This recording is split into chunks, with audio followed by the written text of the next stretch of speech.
Bienvenidos todos a un nuevo programa de Diálogo Ciudadano.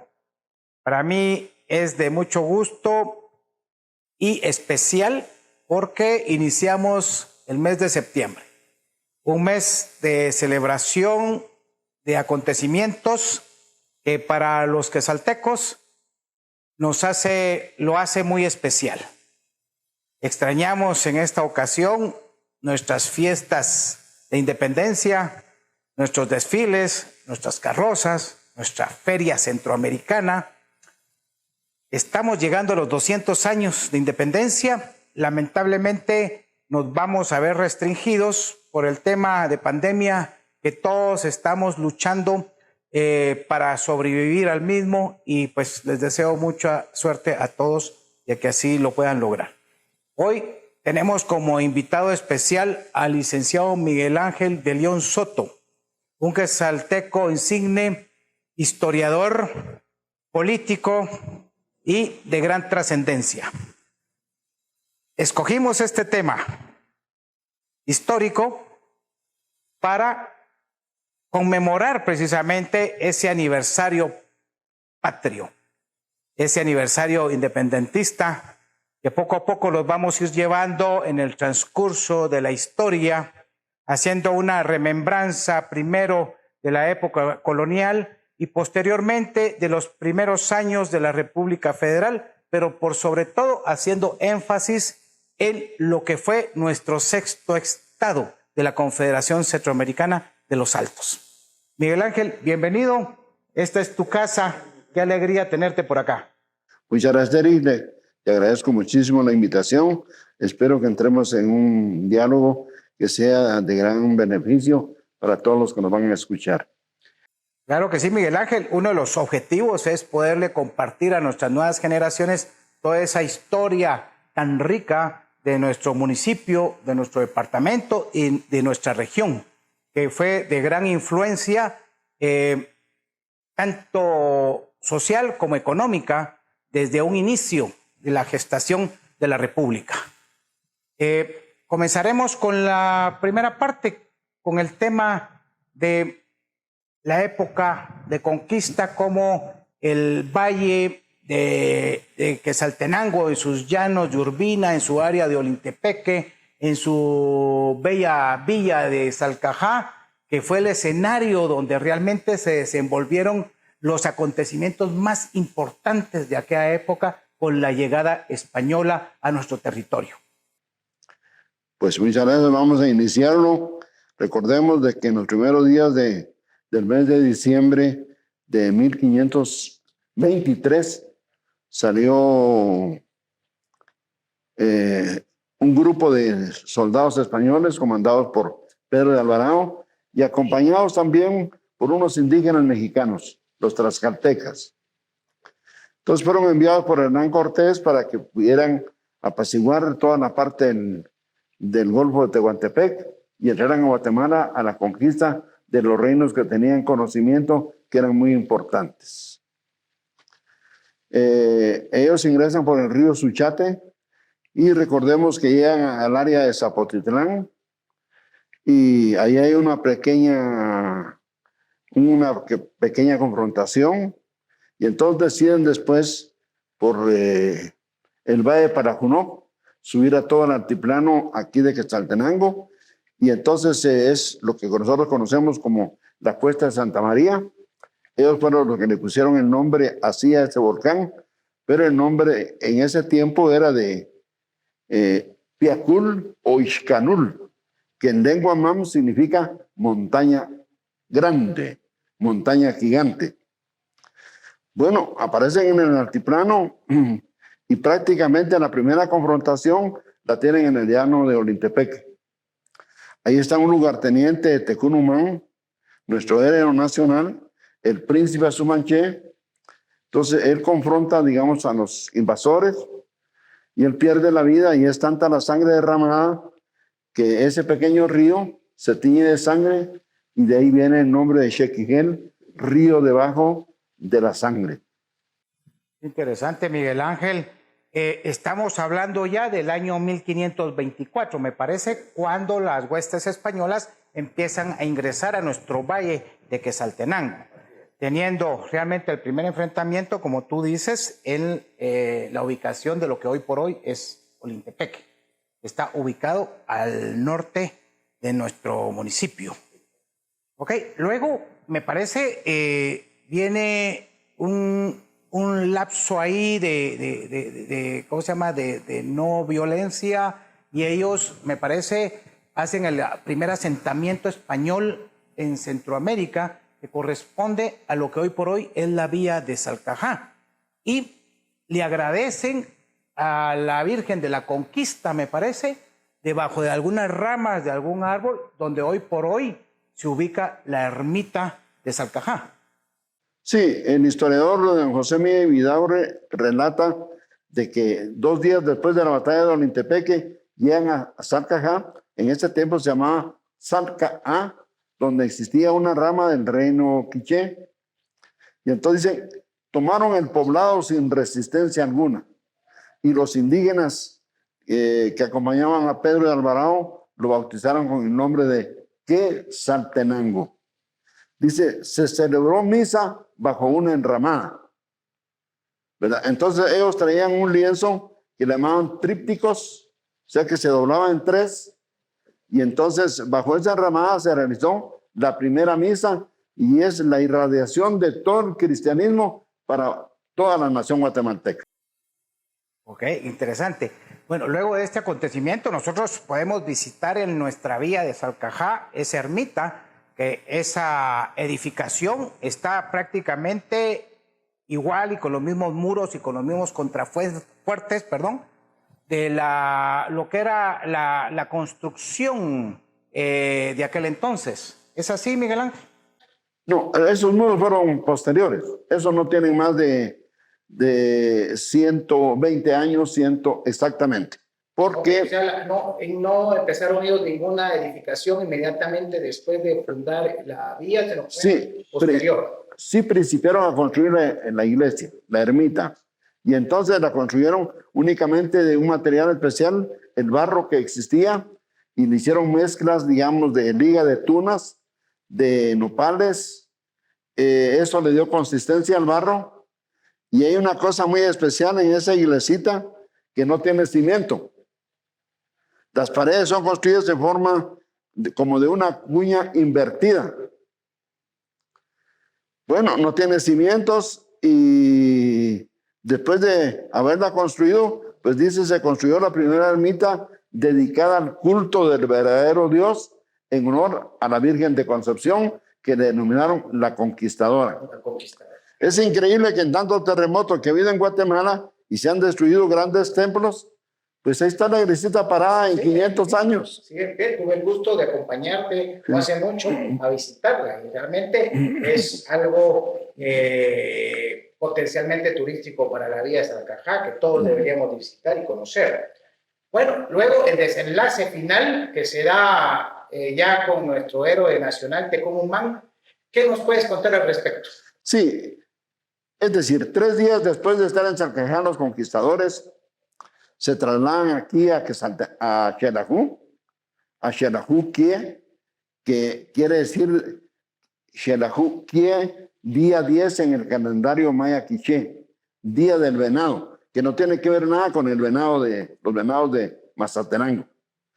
Entonces estaba, dice, completamente desolado el espacio, pero a los 2 días aparece un gran ejército, y es la confrontación donde, comandados por el líder, que era el gran jefe Tecún Umán, narra en la primera carta que le envía Pedro de Alvarado a Hernán Cortés, comandado por un jefe robusto, con su penacho, con sus plumas, digamos, relucientes, y entonces ahí pierde la vida el gran jefe Tecún Umán. Esto se da un 12 de febrero de 1524, día sábado. 8 días después, o sea, el jueves 18, en los llanos de Urbina, se da una gran confrontación y queda completamente destruido el ejército quiché. Entonces todos huyen para las montañas para salvarse, porque no podían contra un ejército bien conformado. Correcto. Y de esa manera entonces ya continúa su ruta Pedro de Alvarado a la capital de los quichés, que es Tutatlán. Ok, entonces prácticamente resumiendo este segmento, la conquista del valle de Quetzaltenango, ocupada por las tribus Mam y las tribus quichés, pues se da en 3 batallas. La primera en Olintepeque, la segunda donde sucumbe nuestro héroe nacional Tecumán, y luego una refriega final ahí mismo en donde consolida la ocupación española. Pues de nuevo, bienvenidos a Diálogo Ciudadano. En este segundo segmento, el objetivo es poder establecer toda la estructura familiar criolla que estuvo vigente desde el siglo XVI, posterior a la conquista, y luego se nos viene el siglo XVII, y en el inicio del XVIII, pues ya empieza nuestra época independentista, en donde nace la República Federal de Centroamérica, en la cual el Estado de Guatemala y el Sexto Estado fueron parte de ella. Esta historia del Sexto Estado la dejaremos para el final, en el tercer segmento, porque es la historia que estoy seguro a todos los quetzaltecos más nos llamará la atención. Luego de la conquista a nivel ya centroamericano, pues lógicamente familias descendientes de nuestros conquistadores españoles que dieron origen a la clase criolla, apellidos insignes como la familia de León, a la cual tú perteneces, a la familia Garavito, saludos a Mario de León, que viene de esos apellidos, Mario de León Garavito, Mario de León Alconero, así que saludos desde acá. Tenemos también la familia Schlotter, que tuvo mucha injerencia en los últimos tiempos políticos en Guatemala. Y luego, ya en el siglo XVII y siglo XVIII, tenemos la segunda oleada, por decirlo así, de familias españolas. Ya estando el territorio ocupado, pacificado y empezando a entrar una armonía de producción, pues ya las condiciones estaban dadas para que familias comerciantes emigraran a nuestro continente, y precisamente casi la mayoría oriundos del área vasca española. Eran apellidos vascos, como por ejemplo Urruela, Angulo, Irigoyen, Arzú, Barrundia, y a partir del siglo XVII empiezan a interactuar y empieza a gestarse una nueva generación, la cual le da el incentivo, la idealización de que las tierras conquistadas y bajo lo que es la corona española empiecen a tener ideas independentistas que se consolidan en nuestro territorio en el año de 1821, que realmente después de la anexión a México, pues tuvimos una situación de falsa independencia o de una independencia muy corta, porque se decide anexarse al imperio mexicano, pero luego en 1824 se retoma la independencia y se nos viene la creación de la República Federal de Centroamérica, a la cual nosotros fuimos parte como el Estado de Guatemala. Antes de cederte la palabra, quiero mencionar de que la situación de la Corte de Cádiz empieza, previo a la independencia, a dar un marco legal al área, en el cual, y voy a amarrar esto porque posteriormente es importante para lo que es la gesta del Sexto Estado de los Altos, que es en el que empezaban ellos a brindar la oportunidad de crear nuevas regiones. Estábamos en 5 regiones, pero había, Cádiz dice, bueno, hay la oportunidad de crear más regiones, media vez no estén circunscritas dentro de las mismas y tengan fronteras libres. Entonces, esto es el primer paso para que posteriormente la legislación federal pudiera dar oportunidad a la creación de un sexto estado. Miguel Ángel, te cedo la palabra para que nos expliques un poquito mejor esta situación. Bueno, pues a la hora de la conquista, digamos, de Guatemala, que continuó por muchos años después, principiaron a venir familias españolas, pero dentro de ellos, digamos, ya vinieron los descendientes de los españoles, que eran las familias Cruas. Y aquí hay una situación que hay que platicarla, que los que venían directamente de España consideraban que tenían hegemonía sobre los descendientes de ellos, que eran familias ya nacidas en Guatemala. Por eso fue que don Severo Martínez escribió ese libro tan importante que se llama La Patria del Creo, donde se disminuían prácticamente las calidades que tenían los creos nacidos y aquí en Guatemala. Bueno, ellos se posicionaron con las tierras, se crearon las encomiendas para los tributos que había que darle, digamos, a la corona. De esta manera se fue, digamos, avanzando. Surgieron los historiadores criollos, los que venían también directamente de España, como Bernal Díaz del Castillo, que vino en 1540. Están los títulos indígenas también, que prácticamente escribieron también, digamos, ellos su propia historia, y muchos de ellos son coincidentes con lo que escribieron los criollos y también los peninsulares. Llegamos al siglo XVIII, donde habían ya familias muy poderosas en Guatemala, y dentro de ellos podíamos mencionar a los Aycinena. Vino una familia... Entiendo, Miguel Ángel, Aycinena es otro apellido vasco. Sí, señor. sí, pero vino, digamos, Fermín de Aycinena. Entonces, él vino a hacer mucho dinero aquí y era el hombre más potentado de todo Centroamérica. Y tenía tanta influencia que dentro de la Asamblea del Congreso de la Colonia, por referirnos a principios del siglo XVIII, solo la familia Aycinena ocupaba 3 partes del Congreso. Influyentes. Enormemente influyentes. Entonces, ellos eran conservadores. En eso vinieron la Corte de Cádiz, y entonces promulgó las primeras disposiciones para que ya los tributos no se dieran por parte, digamos, de los colonos. Pero en ese tiempo España estaba más concentrada en defender su territorio que en defender, digamos, los territorios de ultramar que habían conquistado. Por la época napoleónica. Por la época napoleónica. Pero cuando a él ya lo encerraron en la isla de Elba, entonces retomaron los Borbones nuevamente el poder de la monarquía, y entonces fue Fernando VII el que abolió la Corte de Cádiz, las disposiciones, e impuso mucho más tributos.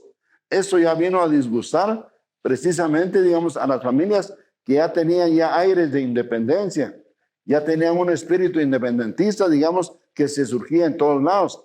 Es tanto que el obispo de Guatemala en ese tiempo criticó muy fuertemente en un sermón al cura Miguel Hidalgo y Costilla por las pretensiones de independencia que habían surgido en 1810 en México.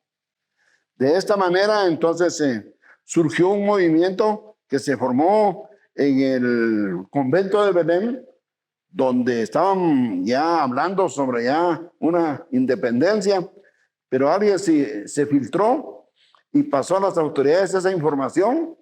Capturaron, y dentro de ellos estaba el gran Cirilo Flores, digamos, que fue vicejefe de Estado, digamos, y que él introdujo en 1820 el agua potable a Quetzaltenango. Entonces, los condenaron a morir en la pena de la horca, no, del garrote. Sin embargo, digamos, en el juicio no se les pudo comprobar absolutamente nada y los absolvieron. Pero y ahí después ya surgió en 1820 el levantamiento de Totonicapán, porque el alcalde mayor de Totonicapán seguía cobrando los tributos para él. Fue donde surgió Atanasio Zuli y Lucas Aguilar. Y ellos fueron prácticamente los precursores de la independencia. El primer movimiento independentista. Exactamente. En el territorio de Guatemala. Sí, entonces ya llegamos, digamos, a 1821, cuando el 14 de septiembre, en una reunión que hicieron en la Catedral de Guatemala, pues había mayores tanto liberales como conservadores, hablando sobre la independencia. Pero los realistas, que eran los conservadores, no querían que se realizara la independencia. Los liberales sí. Pero de esta manera, al haber dicho, bueno, pues mañana pues tiene que hacerse la declaratoria, entonces lo hicieron dentro del arzobispado de la capital de Guatemala. Luego, digamos, a partir, digamos, de ahí, pues don José Francisco Barrundia, que era el jefe de la Capitanía General, luego tenía las intenciones de unirse a México. En México, los independentistas le ofrecieron prácticamente en el Virreinato de México, así se llamaba, la Nueva España, que fuera don Agustín Iturbide, el que fuera el jefe de gobierno. El emperador. Sí, pero ya estando él ahí, se declaró emperador, y que fueran obedientes, digamos, a Fernando VII de España, porque a él le ofrecieron que él viniera a gobernar, o uno de sus descendientes.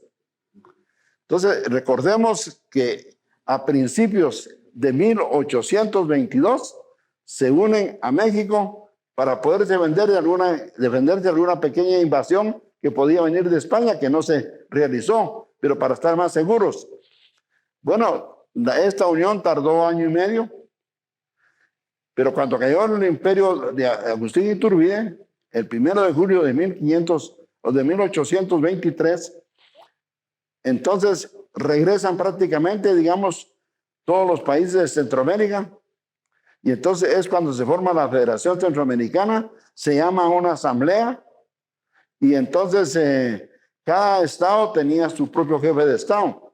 El jefe de estado de Guatemala era Juan Barrundia, y el vicejefe de estado era don Cirilo Flores, pero ellos eran de corte liberal. Entonces los conservadores quisieron destronarlo, y por eso que le dijeron a Cirilo Flores que se viniera aquí a Quetzaltenango, porque aquí tenían mucho respaldo. Y estaba... Pero traslada la capital de Guatemala a Quetzaltenango. Sí, pues exactamente, que él se viniera aquí y pidiera refuerzo para que si venían, digamos, fuerzas militares de Guatemala, se le hicieran frente. Entonces, el jefe de las fuerzas de Occidente era Agustín Guzmán, nacido en Comitán. Sí. ¿Verdad? Pero que se había unido prácticamente a las fuerzas militares guatemaltecas. Era un general al frente del ejército de Occidente. De Occidente, sí. Que contaba ya con esas líderes, ¿no? Exactamente. Pero, digamos, ahí había necesidad de utilizar los caballos. Y en ese tiempo, digamos, en la catedral de Quetzaltenango estaban los que dirigían la catedral y tenían sus caballos para hacer sus misiones. Y alguien dijo, pues hay que sacar los caballos y para poder, digamos, meterlos al ejército que vamos a enfrentar. Pero don Cirilo Flores no sabía absolutamente nada de eso. Y la novedad la sacaron de que él había ordenado esto y que era una herejía. Entonces vino la turba y lo sacan y lo linchan y lo matan, pues. Sí. Es que recordemos que el corte liberal también tenía una pugna con la élite clérica, o sea, la iglesia católica, en el cual tildaban a los liberales de herejes, de no creyentes, porque había ciertos pensamientos que no iban en la misma dirección. Y todo eso contribuye al linchamiento del presidente doctor Cirilo Flores, que es el que traslada momentáneamente la capital del estado de Guatemala a Quetzaltenango. Esto en el año de 1825, me parece. Sí, es 1825. 25, ¿verdad? Sí, así es. Entonces, terminamos este segmento con esa recopilación histórica de cómo fue que se conformaron las familias criollas de origen español en sus dos llegadas, las familias que venían con los conquistadores y 100 años posterior, la segunda oleada, pudiéramos llamarlo así, de las familias vascas que conforman a esa élite criolla que da el parteaguas para que se inicie la época independentista a partir del 1821, pero que realmente para Centroamérica, Guatemala y el sexto estado comienza en 1824. Diálogo ciudadano con el ingeniero Eric Tijerino. Nos desplazamos a la importante ciudad de Totonicapán, la cual fue nombrada como primer capital de nuestro sexto estado de Los Altos. La Plaza Beatriz se encuentra ubicada exactamente en la 4ª calle y 11 avenida de la zona 1 de Totonicapán. Nos encontramos en el interior de la casa en donde acaecieron los hechos hace 183 años y en la cual se fundó la primera asamblea constituyente del sexto estado de Los Altos. Estamos con este espacio Diálogo Ciudadano con el ingeniero Eric Tijerino y tengo el agrado de presentarles al doctor que es médico y cirujano Eduardo Roberto López Gramajo. Bienvenido a este espacio, me encantaría que nos pueda comentar acerca de la historia de este bonito y con la historia que tenemos de Casa Beatriz. Eso tiene una larga historia. Primero fue el convento San Francisco, luego la Constituyente de Los Altos y aquí se fundó el Banco de Occidente también. Actualmente, ¿desde cuándo se encuentra Plaza Beatriz en funcionamiento? Desde 1976. El primer recuerdo que se le venga a la mente cuando usted ingresó a esta propiedad. La historia de la Constituyente de Los Altos. Muy bien. ¿Ha tenido visitas importantes a este lugar? Sí, ha tenido embajadores de los Estados Unidos y en septiembre que se celebra la feria, que vienen las bellezas, aquí hacen su reunión, las bellezas nacionales e internacionales. Qué importante conocer parte de esta historia y me encantaría que le dejara un saludo a todas estas personas que tendrán la dicha de ver este programa, para celebrar también el bicentenario. Un saludo para todas las personas que nos ven y nos escuchan. Muchas gracias. Y la invitación está hecha para que ustedes puedan conocer esta bonita propiedad que estoy completamente segura que llegará al fondo de su corazón con toda la historia que esconde. Bienvenidos de nuevo a Diálogo Ciudadano. Estamos inmersos en un tema súper interesante, llegando ya a su fase final, en la cual platicaremos un poquito con respecto a la creación y vigencia del sexto estado de Los Altos, del cual todos los quesaltecos nos sentimos sumamente orgullosos e identificados. Se llega el año de 1838. Previo a eso, en el 1824 mencionábamos en el segmento anterior que inicia la República Federal Centroamericana, integrada por el área de Chiapas, Soconusco, Guatemala, El Salvador, Honduras, Nicaragua y Costa Rica. Y a mucho dolor de nosotros los guatemaltecos, Belice. Entonces, en ese arranque, el primer presidente federal es Manuel José Arce, de corte liberal. O sea, arrancamos nuestra historia con liberales. Y lo secunda como jefe de Estado de Guatemala el doctor, me parece, Juan Barrundia. Y como vicejefe de Estado, para orgullo que Quetzaltenango, el doctor Cirilo Flores, que es parte de nuestra historia. Todos de corte liberal. Vamos a hacer un énfasis en el tema liberal y conservador, porque esto define la pugna y muchas de las guerras que dieron paso a esta historia que es un tanto terrible y hace sucumbir a la Federación Centroamericana y al sexto estado. Esa pugna entre liberales y conservadores, no nos deja desarrollarnos y nos va separando de a poco cada vez más hasta que en el año de 1847, me parece, ya se disgrega y conocemos la división geográfica y política de Centroamérica tal y cual está vigente el día de hoy. Miguel Ángel, quisiera nos extendieras un poquito esa parte tan importante de nuestra historia. Tenemos que hablar de la primera constitución de Centroamérica. en esta se establecía de que podían formarse otros estados, siempre unidos a esta federación. Y ahí fue donde surgió ya la idea del sexto estado de Los Altos. Entonces, recordemos de que don Manuel José Arce sí era simpatizante, simpatizó en ese sentido con algunas ideas que se tenían para esto y que ya venían aflorando en Quetzaltenango. Llegamos al año de 1830 y entonces el presidente de la federación es don Francisco Morazán. Y el jefe de Estado de Guatemala era don Mariano Gálvez.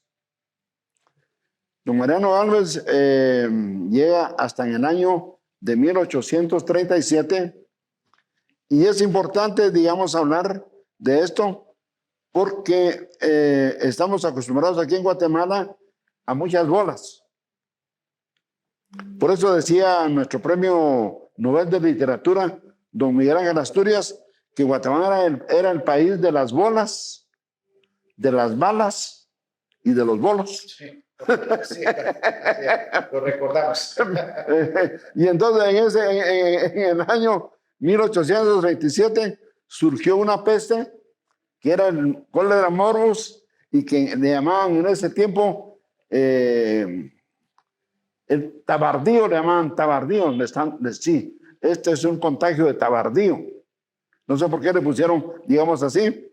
Todos decían de que las aguas, digamos, estaban sucias, envenenadas y que por eso estaba surgiendo esta peste. Entonces, don Mariano Gálvez mandó a grupos de seguridad que custodiaran los nacimientos de agua y ahí le sacaron la bola, que era el que estaba envenenando el agua, y lo derrocaron. Bueno, entonces surge en el año siguiente, estamos hablando de 1838, la conformación del Estado de los Altos. Así es. Bueno, el Estado de los Altos, sí. Y entonces Francisco Morazán lo apoyaba. Era nuestro presidente federal. Era el presidente federal. Recordemos que Agustín Guzmán era el jefe de del ejército de Occidente. De Occidente, lo que era para defender el sexto estado. El sexto estado. El sexto estado. Y él derrotó en Chiquimulía a los montañeses que dirigían Rafael Carrera y lo hizo firmar un convenio para que respetara la creación del Estado de los Altos, que se llamó el Convenio del Rinconcito. Interesante. Pero en eso viene Morazán e invade Guatemala. Viene Rafael Carrera y lo expulsa. La primera vez vino Rafael Carrera y le dice a los del sexto estado que se unan, que queden unidos a Guatemala, porque hubieron críticas muy fuertes de la prensa guatemalteca de la capital hacia Quetzaltenango por la creación del sexto estado. Y dijeron, bueno, está bien. Entonces, él nombró un representante. Volvió a venir otra vez Morazán y él lo derrotó nuevamente. Al haber salido derrotado Morazán, surgió otra vez el sexto estado. Entonces fue cuando se vino él y entonces salieron al encuentro los de la municipalidad de ese tiempo y esa vez sí no les perdonó. Los puso frente a un paredón y los fusiló. Entonces ya en forma ambivalente que surgía el Estado de los Altos, que apoyaba a Chiapas, que apoyaba a Tabasco, y se debilitaba ese espíritu y así sucesivamente hasta que llegamos en el año de 1847, cuando entonces Agustín Guzmán, que era el jefe, digamos, militar de Occidente, comparece en Antigua Guatemala, firma el acta en donde anexa de una vez el Estado de los Altos a la nación guatemalteca. Y el creador de la nación guatemalteca es Rafael Carrera.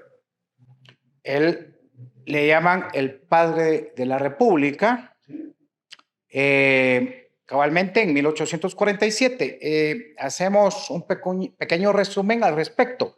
Estamos hablando que el sexto estado tiene vigencia a partir del 1838, en el cual el Congreso Federal y el presidente federal, encabezado por Morazán, reconoce el sexto estado, el cual sus fronteras comprendían lo que era el departamento de Quetzaltenango, Totonicapán y Sololá. Pero en aquel tiempo, los departamentos de San Marcos, Huehuetenango, Suchitepeques, Retauleu, eran parte, pero no existían como tales. Eran parte de esos 3 departamentos que acabo de mencionar. Y la región de Chiapas, que se disgregó, quedándose la gran mayoría del territorio de Chiapas como territorio mexicano, pero el área de Soconusco se integró al sexto estado. Quiere decir que nuestras fronteras llegaban muy hacia tierras adentro de México. Todo lo que es el área hoy por hoy de Ciudad Hidalgo, Tapachula, y nos vamos un poquito más hacia el norte. Era una extensión territorial bastante considerable, era una extensión territorial muy rica, porque tenemos que mencionar que las tierras de los Altos eran las más fértiles de toda Centroamérica.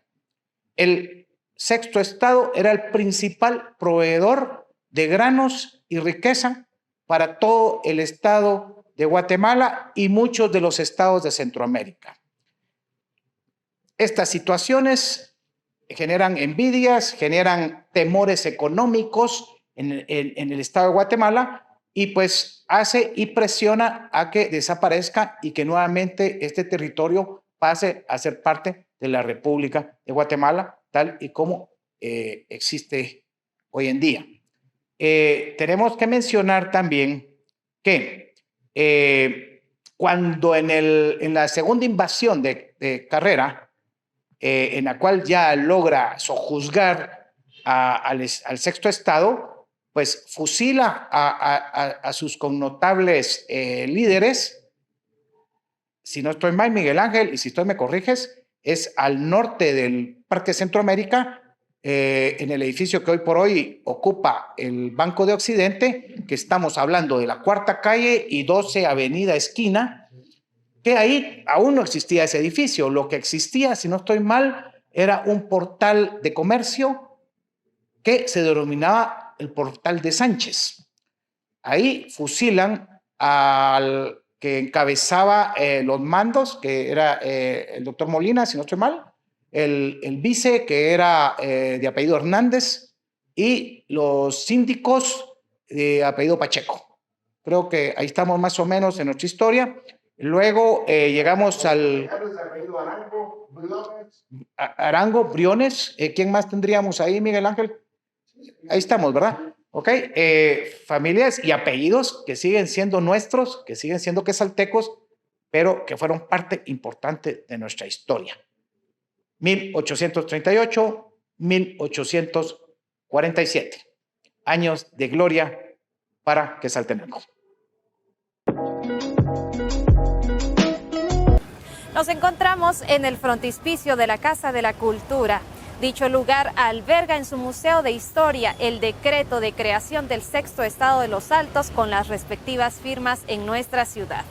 Dicho documento que deberíamos de conocer y compartir esta historia para que Quetzaltenango siga sobresaliendo a nivel nacional e internacional. El 2 de abril, Rafael Carrera, tomando por la fuerza a la ciudad altense y al Consejo Municipal, los traslada a esta esquina que en su momento fue llamado el Portal de Sánchez. Mientras ejecutaba su guitarra, daba la orden de fusilarlos uno a uno.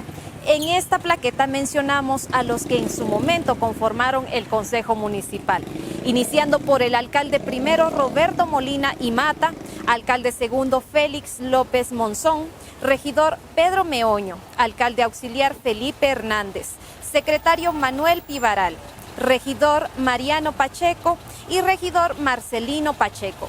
Ellos, nuevamente les comento, fusilados en el año de 1840.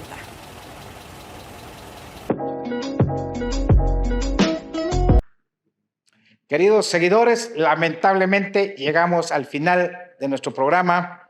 de inicio de septiembre en conmemoración de nuestras fechas patrias, de nuestra independencia y por sobre todo que es un año y un aniversario muy especial. Son 200 años de vida independiente para nuestro país, para nuestra República de Guatemala, y recordamos lindas historias que competen a nuestra bella región de Occidente, a nuestra bella ciudad de Quetzaltenango y tu linda villa de Salcajá, importante para todos nosotros. Miguel Ángel, te cedo la palabra para que puedas despedirte de todos nuestros seguidores. Bueno, pues agradezco la oportunidad que me has dado, que hayamos entrado en este diálogo histórico para que las actuales generaciones puedan ir conociendo parte de esa historia que a veces se encuentra escondida y que deberían los catedráticos conocerla y poderla enseñar en nuestras aulas. Porque los pueblos que no conocen su historia son pueblos sin rostro. Esa es la realidad. Entonces, en este bicentenario, en que tenemos todavía muchas cadenas que nos atan realmente para poder tener una auténtica libertad, es importante relatar que son mucho más las cosas que nos unen a todos los guatemaltecos que las cosas que nos puedan dividir. Yo creo que es un momento importante en que reflexionemos, en que caminemos de la mano con mayor comprensión, con mayor solidaridad, con mayor entendimiento de las raíces hermosas que nos unen, para que Guatemala realmente se pueda desenvolver en una forma justa, equilibrada, y de esa manera entonces vamos a decir con voz adelantada que viva el Bicentenario de Guatemala. Que viva. Para ustedes, Diálogo Ciudadano. Nos vemos el próximo miércoles.